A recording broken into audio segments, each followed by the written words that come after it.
Omni सेल्यूलाe सेल्यूली, confusion है। ये एक लैटिन सेंटेंस है जिसका मीनिंग होता है all the existing cells are a result of pre existing cell. Cell is a basic unit of life. Cell is a structural and functional unit of life. हाँ, आपको पता चल ही गया होगा। आज हम लोग बात करने वाले हैं about the cell biology. Hey everyone, welcome back to Clara Classes. Myself SD Parmar, and today I am going to talk about cell biology, a very interesting topic of class 11 biology.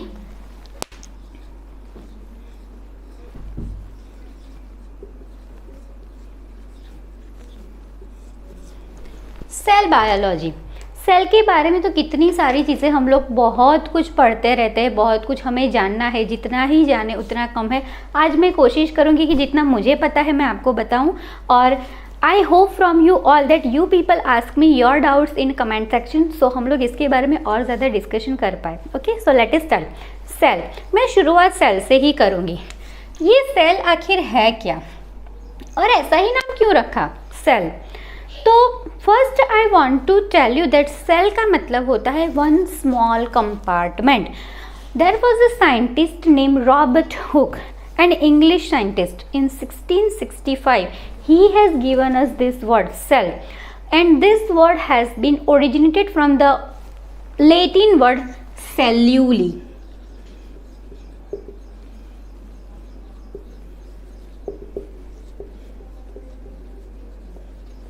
सेल्यूली, जिसका मतलब होता है small room, small compartment, and we know that the cell is the smallest unit of our life. तो Robert Hooke ने इसलिए इसको ऐसा नाम दिया है सेल। ये चीज़ें हम लोग डिस्कवरी ऑफ द सेल में और डिटेल में डिस्कस करेंगे। सो शॉर्ट में हम समझ में आ गया कि भाई हमारा बॉडी जो है, एनी लिविंग बॉडी, उसका the smallest part is a cellule, माने cell. Do you people know that or you people have been studying two different kind of cells from early of your standard, around I think so 7 to 8 standard से आप लोगों को cell के बारे में पढ़ाया जाता है ना। and we people have been learning two kind of cells, prokaryotics and eukaryotics। okay? और हम बोलते हैं prokaryotes and eukaryotes। पर अगर मैं बोलूँ कि actually this cell is of 3 type, तो I am telling you there is a third cell also exist. This called eukaryote. वैसे तो इसे सेल नहीं कहना चाहिए, वो हम लोग बाद में डिस्कस करते कि इसको कहना क्या है। First I am going to tell you about all this 3 kind of cell. देखिए, यू तो आपको पता है, यू का मतलब ये होता है वेल और true. Karyon is a nucleus, माने the organisms who are having true nucleus, who are having well developed nucleus. pro क्या मतलब क्या है? non well developed in comparison of this, मतलब ये वाले well developed है, इनकी comparison में this are not much developed, so they are called primitive, माने non well developed. okay, so they are the primitive organism. A, now when do we keep prefix a in the front of any word, in the beginning of any word ना? Eukaryote, carrion means nucleus, something who is carrying nucleus। क्या carry करता है? हमारा genome. a आ गया मतलब कि nucleus नहीं है, एब्सेंट है, तो भाई इसके पास तो न्यूक्लियस ही नहीं है, सिर्फ क्या है? ओनली जीनोम इज देयर, उसके पास सिर्फ जीनोम है, जीनोमिक मटेरियल ना। हम सबके पास एक स्पेसिफिक जीनोमिक मटेरियल है। हमारा जीनोमिक मटेरियल क्या है? DNA, deoxy nucleic acid, who is responsible for our inheritance. अभी मैं उसके डिटेल में ज़्यादा नहीं जाऊंगी, नहीं तो हम टॉपिक से हट जाएंगे। तो मतलब this is the person, a poor fellow who is not having nucleus. तो फिर सेल की तो बात ही नहीं आई ना, सेल तो है ही नहीं, न्यूक्लियस ही नहीं होगा, तो फिर सेल कहाँ से आएगा? क्यों ऐसा? So see, suppose I am drawing here, हम सेल ऐसे ही बनाते हैं ना।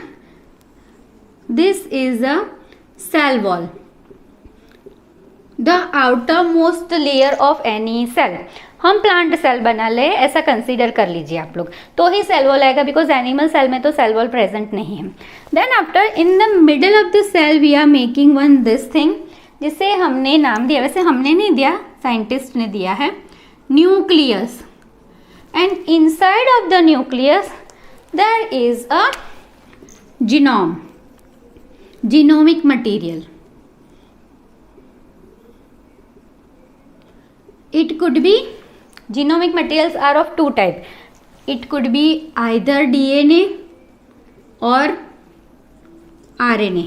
So this genomic material, it could be either DNA or RNA. Whether we are having our genomic material DNA, definitely all non well develop cells, मतलब जिसका हमने नाम रखा है all non well develop cell, those also have DNA only as their genomic material, जिनको हमने नाम दिया है बैक्टीरिया माने Monera whole kingdom, they are also having their genomic material as DNA only. Now what is about this eukaryote, what I told you? So as I told you that these people are not having even nucleus, तो cell का तो सवाल ही नहीं होता, they are not having nuclear envelope, they are not yet develop into a cell, they are yet, concept of confusion debate में बहुत बार बोल चुकी हूँ, वायरसेस, जिसके बारे में आज भी हमें कन्फ्यूजन है, should we keep them into living organism और into non living organisms, they are not yet not evolve because they need a host cell for their survival, for their multiplication, even for their nutrition, है ना। हमें पता ही है last 1-2 साल से हम लोग कितना इसकी वजह से सफ़र कर रहे हैं, सर्वाइवल के लिए हम लोग भी सफ़र कर रहे हैं और वो अपने सर्वाइवल के लिए हमें सफरिंग दे रहा है। So this is about the cell, 3 kind of cells are there. अभी मुझे भी कंफ्यूजन है, should we tell it cell और not, but it's a separate entities only. हाँ, पर इवॉल्व हो गया तो वो भी एक अपना नया सेपरेट किंगडम बना सकता है। Prokaryotics are the non well developed cell, eukaryotics are well developed true cells. So from of this kind of cellular structure we have got the organization of the cell. Cell तो हो गया basic part, तो the organism after cells when they started to come closer they form a cluster and they form multicellular complex. कैसे, तो उसकी बात कर लेते हैं। मैं ऐसा सोचती हूँ कि millions of years ago जहाँ जहाँ मैंने पढ़ा है, जितनी जितनी चीज़ों के बारे में मुझे नॉलेज है, from of that I have understood this thing in this way that millions of years ago might be at that time जब कोई भी sphere नहीं था, अर्थ भी properly develop नहीं हुआ था, all the organisms were yet trying for their existence, for their survival. At that time this kind of microparticles were there in a living form, and these microparticles they were in 2 different groups. One group who was having the green pigment and one group who was not having green pigment. We know that the green pigmented organism definitely later on they have evolved as plant, and the organisms who are not having green pigment they have been evolved as animal kingdom. Okay, so ऐसा हुआ होगा कि might be due to some climatic changes, some physiological changes, this organism they started to come closer, but the green pigmented members and non-green pigmented members they were not having compatibility to be have a closeliness, to have a relationship, to form a cluster. Cells को joint करके multi cellular complex बनाना, ये चीज़ इन लोगों के लिए possible नहीं थी, but they didn't get stopped over there. उन्होंने अपना ये सर्वाइवल के लिए जो फाइट था दे कंटिन्यू इट, और उन्होंने क्या किया, the separation was there but still the closeness was there. Green pigmented groups they continue to come in a close relationship, they joined together and they form a cluster of cell. Same way non green pigmented microorganism microparticles also did the same thing, और आगे जाके ये जो green pigmented था algae tubraya, pteridophyte, gymnosperm and angiosperms, और आज हमें पूरे हायर प्लांट्स मिले हैं। पूरा तो मैं आप लोगों को नहीं बताऊंगी एवोल्यूशनरिटी, क्योंकि मैं चाहती हूं कि आप लोग अपकमिंग वीडियोस भी देखें, हमारे चैनल को सब्सक्राइब करें और वीडियोस देखते रहे, और हमें कमेंट सेक्शन में बताते रहे कि आप लोगों को नए कौन से टॉपिक्स चाहिए। ओके, सॉरी मैं वापस हट रही हूँ टॉपिक से। The organisms or microparticles who were not having green pigment, they also come in closer और multicellular complex बना के वो आगे जाके डेवलप हुए एनिमल किंगडम में. So from of this way we people have got a cellular organization. क्या है वो organization?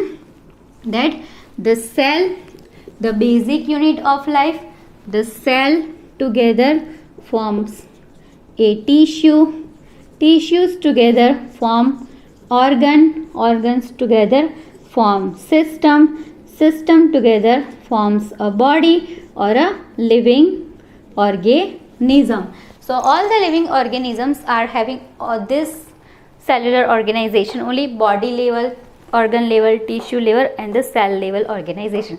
So these organisms are cellular level organizations only because they are having only cell. Whether this eukaryotics are having all. Eukaryotic में भी हमारे पास 3 types है, fungi and plants and animal. Plants and animal are the multicellular organism, complex organism. Fungi microscopic है पर वो prokaryotic नहीं है.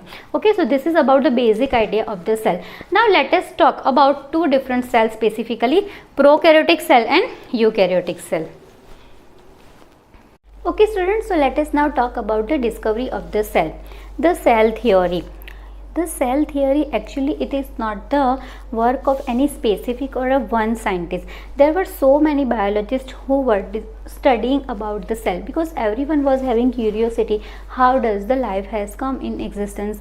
How we all have been made up of? What is the constitutional particles of our body? What are the things which is responsible for our existence? How the new cells are arising? How we people are growing? So many questions were there in their mind. So many people were there who were studying about cell. So let us discuss about the different kind of scientists and their contributions. First of all, we will talk about Robert Hooke. Robert Hooke was an English scientist. In 1665, Robert Hooke, he observed the cell in a thin slice in a cork. That was the dead material of a plant cell, and he stated this cork as a name celluli. Celluli is a Latin word जिसका मतलब होता है a small room. Means he wanted to say that the plant body is having its basic unit in form of very small particle that is called a cell. So ये तो भाई Robert Hooke की theory से, उनके study से ये पता चल गया that प्लांट बॉडी जो है it's a complex body, definitely eukaryotic है और उसका स्मॉलेस्ट पार्ट है सेल. तो प्लांट के बारे में तो ये चीज़ प्रूवन हो गई. What about the animal? So same way Theodor Schwann नाम का एक साइंटिस्ट थे जो एक जर्मन जूओलॉजिस्ट थे. उन्होंने स्टडी किया एक एनिमल सेल को. मैं इन सब को छोड़ के यहाँ पर क्यों आ गई हूँ directly, that I am coming to that point. So Theodor Schwann, who was a German zoologist, he had stated that animal cell, when he studied the animal body, he came to consideration at last conclusion that same as the plant body, animal cell is also having a small structural part that is called a cell only. और इसके ऊपर से ये चीज़ तो proven हो गई कि भाई कोई भी ऑर्गेनिज्म हो, चाहे वो प्लांट हो चाहे वो एनिमल हो, सबका जो बेसिक पार्ट है वो तो सेल ही है. Okay, so right now we know that on the earth the higher organism 2 categories are there only, plants and animals, and we all are eukaryotic. No doubt that plants are the photosynthetic माने autotrophic, and we all are heterotropic, dependent on plants. But the one similarity among all of us, it is that our basic unit is a cell. Anton van Leeuwenhoek was a person who observed the cell under the improved microscope first time. Robert Hooke ने जो study किया था cell, that was under compound microscope no doubt, but Anton van Leeuwenhoek ने अपना खुद का microscope develop किया with the improved version, and under it he observed the cell. So credit goes to Anton van Leeuwenhoek. We can say that this was the person who had observed the cell first time under the microscope, ऐसा हम कह सकते हैं. Next was Matthias Jakob Schleiden. He was a German biologist. उन्होंने different part of the cells study किया. Means he wanted to see inside of the cell what kind of things remain, what are the specific particles are present inside of the cell. So हम ऐसा बोल सकते हैं कि cell का जो ultra structure है, सेल के अंदर क्या चल रहा है, ये सारी चीज़ें जो है it was studied by Matthias Jakob Schleiden. And Theodor Schwann तो already I have told you. Next came Rudolf Carl Virchow. इन्होंने एक बहुत ही खूबसूरत सेंटेंस हमको दिया है, ओमनीस सेल्यूली या सेल्यूला ये एक लैटिन सेंटेंस है जिसका मतलब होता है each and every new arising cell is a result of pre existing cell. So इन्होंने हमें ये चीज़ बताई कि हम सभी, चाहे फिर वो प्लांट सेल हो, एनिमल बॉडी हो, कोई छोटा सा इंसेक्ट हो या कोई माइक्रो ऑर्गेनिज्म हो, we all are existing and our existence is thankful to our pre existing cell, माने कि हमारे एंसेस्टर, और वो तो हमें पता ही है, हम रिप्रोडक्शन में यही चीज़ पढ़ते हैं that we people are reproduced by our parents ना। So this is the thing that each and every new arising cell is a result of pre-existing cell. So from of all this contribution there was a formulation of a cell theory, and from the cell theory some specific criteria we are studying, that is in which first one, cell is a basic or functional and a structural unit of life. फिर वो living body कोई भी हो, eukaryotic plant animal हो या prokaryotic bacteria, हम सबका same एक सिमिलर स्ट्रक्चर है, हमारा बेस वो सेल है, और इसीलिए ये बोला है कि cell is the basic unit of life. The second thing we got from the cell theory is cell is a functional and structural unit. वो सिर्फ बेसिक यूनिट नहीं है पर हमारा फंक्शनल और स्ट्रक्चरल पार्ट भी है। The next thing was the all the cells are arising from the pre-existing cell, what I told you. Okay, so all these are the points and all these are the contribution of the scientists which we people have got to understand cell theory. Okay, in different kind of the cell, let us first talk about the prokaryotic cell, माने the cell which is primitive than eukaryotic, single cell organisms, and in prokaryotics definitely we have the kingdom Monera who are the prokaryotes. Example we take or we call them as a bacteria. All the bacterial cell, they are the numerous organisms on the earth because they are the responsible organisms who have originate the life on the planet of earth, and this origination is around earlier of 3 to 5 billion years ago. Means we can say that life का origination कितने पहले से हुआ है and how much we have struggled for our survival from this microorganism to this much multi-complex organisms and this much advanced organism we have survived, we have developed our self. कैसे हुआ वो सब कुछ हम लोग बायो में पढ़ते as well as आप लोग हिस्ट्री में भी पढ़ चुके, कैसे हम प्रीमिटिव मैन से यहाँ तक पहुँचे हैं। तो बायो में हम लोग वो चीज़ जानते हैं कि हम यहाँ से प्रीमिटिव मैन तक कैसे पहुँचे, ये चीज़ भी हमें पढ़नी है in the animal kingdom and the plant kingdom.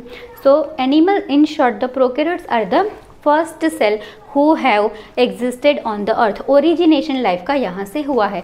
Different criterias of the bacterias, तो सबसे पहले ले लेते हैं size. Definitely single cell organism है, बहुत ही माइक्रो साइज होता है तो माइक्रोस्कोपिक है। जनरली सबसे छोटा जो बैक्टीरिया है ना, the tiniest bacteria, the micro bacteria, वो है PPLO, pleuropneumonia like structure, pleuropneumonia like organism, जिसका साइज सिर्फ 0.1 माइक्रोन का है, सॉरी 0.1 माइक्रोमीटर का। तो इतना छोटा भी बैक्टीरिया होता है। Okay, cell shape, they are a microscopic organism and different kind of shapes are there, like they could be like this, like a bunch of grapes, जिसको हम बोलते हैं कोकस। अगर अकेला हो तो मोनोकोकस, 2 हो तो डिप्लोकोकस, 3 हो तो ट्राइकोकस, 4 हो तो टेट्राकोकस। फिर ऐसे छोटे छोटे रॉड्स भी होते हैं, then we call bacillus. Then एक ये स्ट्रक्चर है कॉमा स्ट्रक्चर, है ना, कॉमा हम कैसा बनाते हैं, बिल्कुल वैसा, that is called a comma shape, and the example is Vibrio cholerae who is responsible for cholera disease, तो ये उसका एग्जाम्पल है। Then some are this way, spirulina spiral shape के होते हैं, वो टीवी में दिखाते हैं ना क्लीनिंग की एड में, फ्लोर क्लीन करते वक्त वो ऐसे मैग्नीफाइंग ग्लास लगाता है तो नीचे ऐसा स्पाइरल शेप का बैक्टीरिया दिखता है, वो ऐसे ही कुछ नहीं बताते, that is the true thing, this kind of bacteria remain over there. Okay, so ये हो गया cell shape. Now actually this bacteria na, they have been categorized into main 2 categories, gram positive bacteria and gram negative bacteria.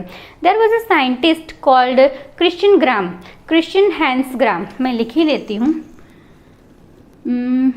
Scientist Christian Hans Gram, who has given us the gram staining and from of which the bacteria have been categorized into main two categories, gram positive and gram negative on the basis of the structural dissimilarities of their cell wall.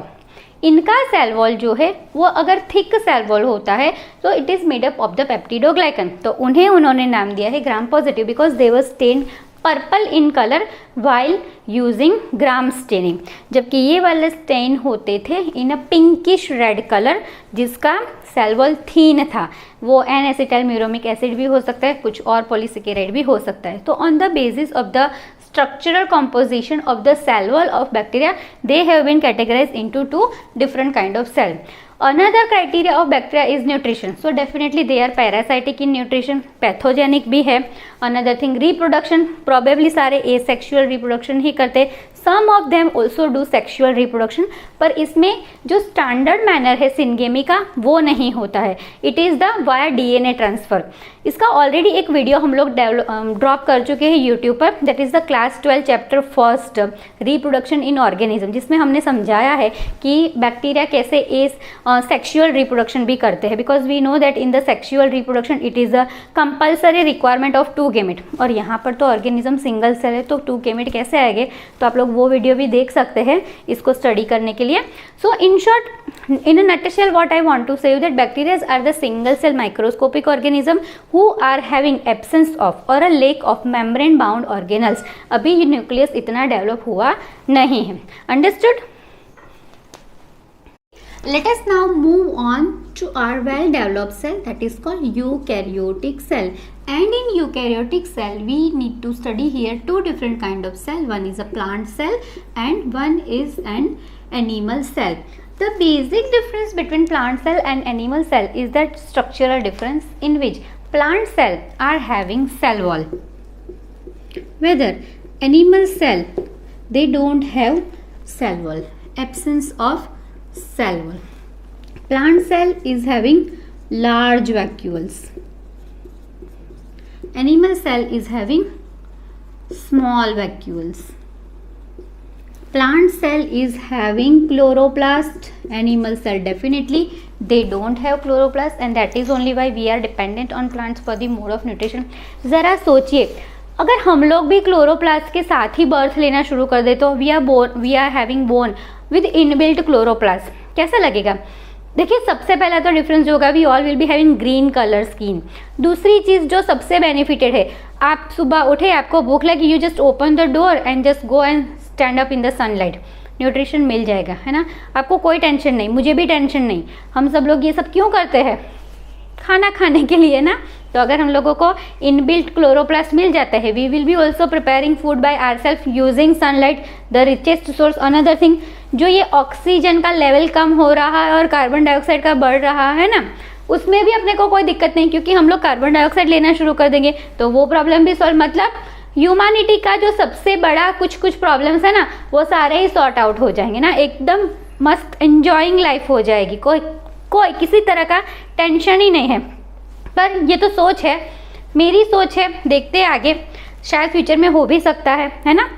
Okay, let us continue. मैं वापस topic से हट रही हूँ. तो plant cell बनाते हैं हम लोग, और डिफरेंस में उसी में आप लोगों को बता दूंगी, ठीक है. तो ये हो गया अपना outermost layer of a plant cell, जिसको हम लोग बोलते हैं cell wall. In the middle of the cell, if it will be animal cell then we will not make cell wall, वो सीधा सेल मेम्ब्रेन से आएगा. Okay, in the middle of the cell we have nucleus. See, I am doing numbering also, तो आप लोगों को clear रहेगा. Just a minute. This is the first one, cell wall. Then I have drawn second is the nucleus. ये जो है that is the nuclear membrane और nuclear envelope.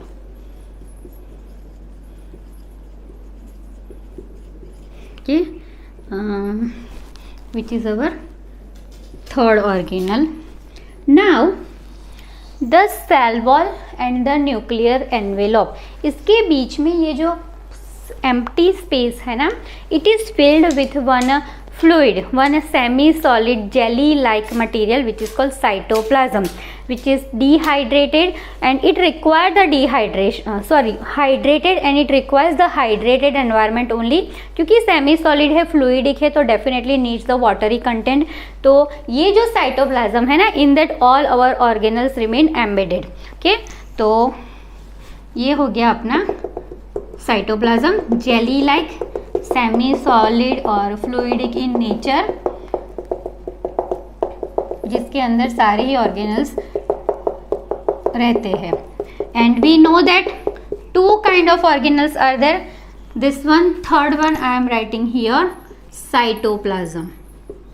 Cytoplasm is responsible, or it is giving the space in which all the organelles of a cell remains embedded. Okay, the organelles could be of different kind, different naming. तो सबसे पहले मैं इधर बनाऊंगी first organelle. Nucleus के बिल्कुल बाहर ही होता है, एकदम पास में. Okay, and I hope you all know it. क्या नाम है इसका? नंबर 4 इज आवर ER, माने एंडोप्लाज्मिक रेटिक्यूलम. और हमें पता है endoplasmic reticulum is also of two type, one is rough, one is smooth. देखिए मैंने ना इधर ये बनाया है, ब्लैक मार्कर ले लेती हूँ. सपोज हमारी endoplasmic reticulum on the surface of it, this kind of something structure is been embedded on its structure. तो आप सोच सकते हैं किसी भी स्ट्रक्चर के ऊपर कोई चीज़ एम्बेडेड हो जाएगी तो वो उसको रफ बना देगी. तो जब इस तरह का कोई चीज़ है, it is embedded on the surface of endoplasmic reticulum. ये जो एम्बेडेड चीज़ है ना, वो it is nothing else but a ribosomes. So if the ribosomes are found embedded on this outer structure of endoplasmic reticulum, then this endoplasmic reticulum is called rough endoplasmic reticulum. और अगर उसके ऊपर ribosomes नहीं है तो हम उसको बोलेंगे स्मूथ एंडोप्लाज्मिक रेटिक्यूलम. ओके, दोनों के अपने अपने फंक्शन हैं, पर सारी चीज़ें अभी नहीं बताऊंगी because I want you people to watch the next video. Okay, next पर आते हैं. ये हो गया भाई लाइसोसोम. हर एक के स्पेसिफिक फंक्शन भी है हमारी बॉडी में, हर एक ऑर्गेनल का अपना एक रोल है. Then comes sixth one I am making, Golgi apparatus और Golgi bodies. Golgi bodies were studied by Camillo Golgi और इसीलिए उन्होंने उसको नाम दिया है गोल्गी बॉडीज. उसका तो मेन रोल है हमारी बॉडी में, पर अभी नहीं बताऊंगी. फिर आता है क्लोरोप्लास्ट. डेफिनेटली प्लांट सेल है तो क्लोरोप्लास्ट के बारे में तो हम लोगों को बात करनी ही करनी है. फोटोसिंथेसिस के लिए रिस्पॉन्सिबल है, who is only making the plant body. Autotrophic animal body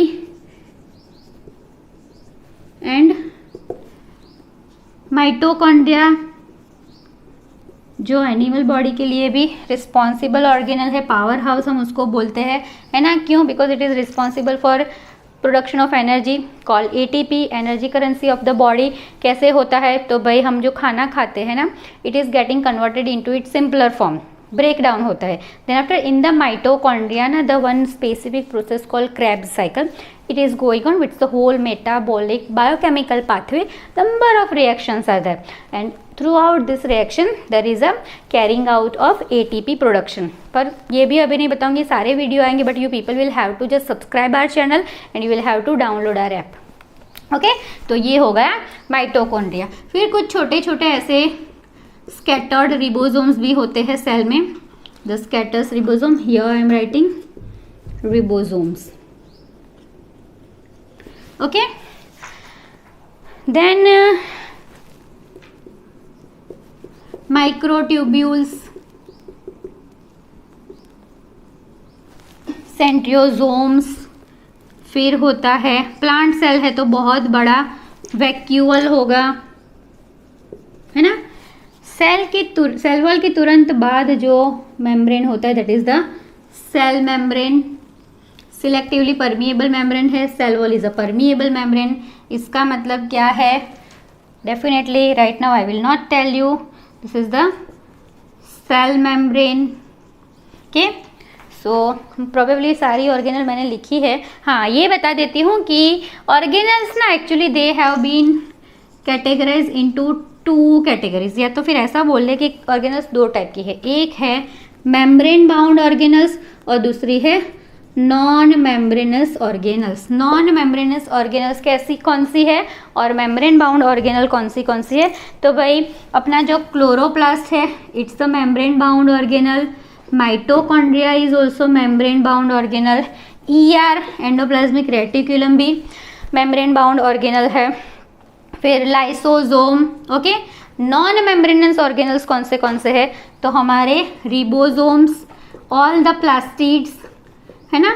तो so many organelles we need to study, उनके स्पेसिफिक फंक्शंस हमको पढ़ने हैं, किसने उसके ऊपर स्टडी किया, हमारी बॉडी में उसका रोल क्या है, सब हम पढ़ेंगे नेक्स्ट वीडियो में। Please keep watching our videos, subscribe our channel. Thank you very much.